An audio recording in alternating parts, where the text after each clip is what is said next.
மதிப்பிற்குரிய தோழர்கள் அனைவருக்கும் வணக்கம். 10/6/2026 புதன்கிழமை. இன்றைய தீக்கதிர் தலையங்கம். வெற்று பெருமிதம். தலைப்பின் விளக்கம். 12 ஆண்டுகால பாஜக ஆட்சியில் வியத்தகு மாற்றங்கள் நிகழ்ந்துள்ளதாக பிரதமர் நரேந்திர மோடி பெருமிதம் கொண்டுள்ளதாக கோடி மீடியாக்கள் செய்திகள் வெளியிட்டுள்ளன. அவரது 3வது பதவிக்காலத்தின் 2ஆம் ஆண்டு நிறைவை ஒட்டி வலைத்தள பதிவில் விளிம்புநிலை மக்களின் வளர்ச்சியை மையப்படுத்திய திட்டங்களுக்கு பாஜக அரசு முக்கியத்துவம் அளித்து வருகிறது என்று கூறியுள்ளார் மோடி. நாட்டின் மக்கள் தொகையில் மிகவும் ஏழ்மையான 50% பேருக்கு தேசிய வருமானத்தில் சுமார் 15% மட்டுமே கிடைக்கிறது. மொத்த செல்வத்தில் 3 முதல் 4% மட்டுமே கொண்டுள்ளனர்.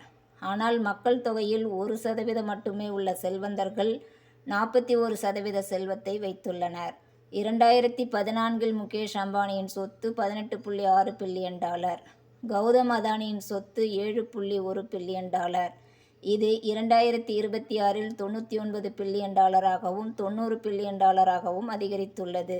இதுதான் மோடி அரசின் விளிம்பு நிலை மக்களின் முன்னேற்றம். ஏழை எளிய மக்களின் நல்வாழ்வு மனித மேம்பாட்டுக்கான மிகப்பெரும் இயக்கமாக உருவெடுத்து வளர்ச்சியடைந்த பாரதம் என்ற இலக்கை நோக்கி இந்தியா பயணித்து வருகிறது என்கிறார் மோடி. பொது சுகாதாரத்திற்கான பரிந்துரை நிதி ஒதுக்கீடு 2.5%. ஆனால் பாஜக அரசு ஒதுக்கியது 1.8% தான். ஆயுஷ்மான் பாரத் காப்பீட்டு திட்டத்தில் தனியார் மருத்துவமனைகள் போலி நோயாளிகள் போலியான சிகிச்சை கட்டணங்கள் மூலம் மோசடி செய்து பணத்தை சுருட்டியதுதான் நடந்தது.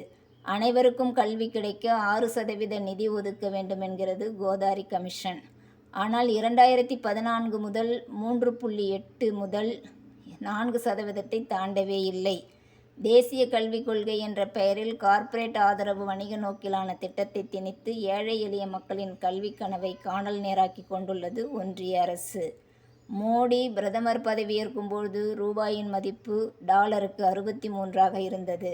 இப்பொழுது 50%க்கு மேல் வீழ்ச்சியடைந்து $96 ஆனதுதான் இவரது சாதனை. 2014 கேஸ் விலை ரூபாய் 410 இருந்தது. தற்பொழுது $983 ஆகிவிட்டது. 2014 பெருநகரங்களில் $72 இருந்த பெட்ரோல் தற்பொழுது $105 ஆகிவிட்டது. இப்படி எண்ணற்ற சாதனைகள் நிகழ்கின்றன. சமூகத்தில் பதற்றத்தையும் வெறுப்பையுமே விதைத்து அமைதியாக இருந்த மணிப்பூர் போன்ற மாநிலங்களை பற்றி எரிய செய்ததும் புல்டோசர் ராஜ்யத்தை நாடெங்கும் விரிவாக்கி கொண்டிருப்பதும் தான் இவரது ஆட்சியின் பெருமை. இவரது பெருமிதம் வெற்று பெருமிதமே.